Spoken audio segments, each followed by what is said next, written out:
songs to share with other people. I hope you'll take the time to either listen to it now or later, because I want you to be able to hear it too. I'm here with the ladies from my Bible study, but this speech is also for those online in my Communications 110 class.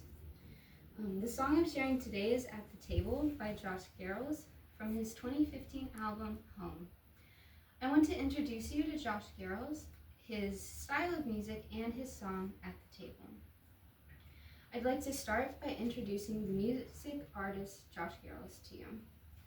He was born in Indiana and came to faith in his 20s. He is now 44 and living in Michigan. He has a wife and 5 kids as of 2021. He writes and produces his own music, which he does from his backyard. Those are some facts, but I'd like you to get to know him on a different level too. So I'd like to share a quote with you.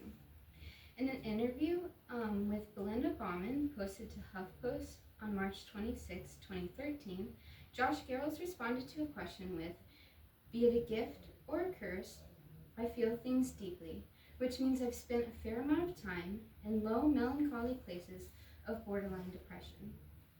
Yet I'm convinced that suffering and sorrow are often the midwives to the greatest joys and victories." To me, this makes him someone I can relate to, and his music a great comfort to me. His song At the Table is just one beautiful example of this. So another reason I tend to come back to his music is because of the style he writes and sings in. On March 10th, 2015, Matthew Becklow from Alatia described Josh Garrles' style in 2 ways, part folk, part soul, and layers upon layers of artful instrumentation. And he continues with, "The pathos and beauty of Garrles' music is a function of his artistry. Good music is good music, and he knows how to make it. But he is without doubt a man on fire with faith."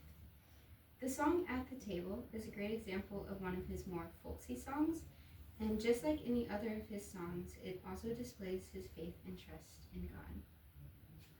As a quick side note, I'd like to explain the story of when I first heard the song and Josh Garrles' music in general. So my family watched the movie Tulsa together. Josh Garrles' music is featured in this movie. The song that stood out to my family then was Farther Along, which is another one of his songs that I love. But Tulsa became one of my favorite movies to watch. And while I was watching the movie again on my own, a different song stood out to me personally.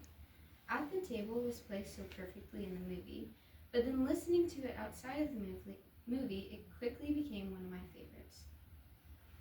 Finally, I want to focus specifically on the song itself.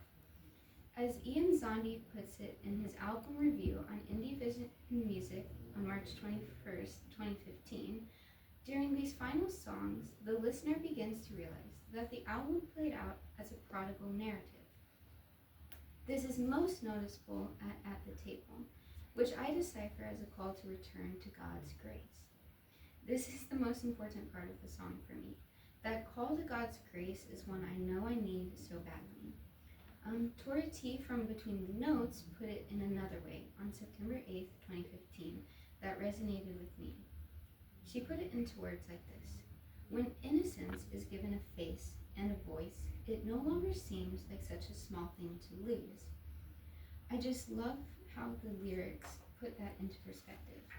And these are the lyrics she's referring to. "'Cause I lost some nameless things, my innocence flew away from me. She had to hide her face from my desire to embrace forbidden fire. But at night I dream, she's singing over me, oh, oh, my child."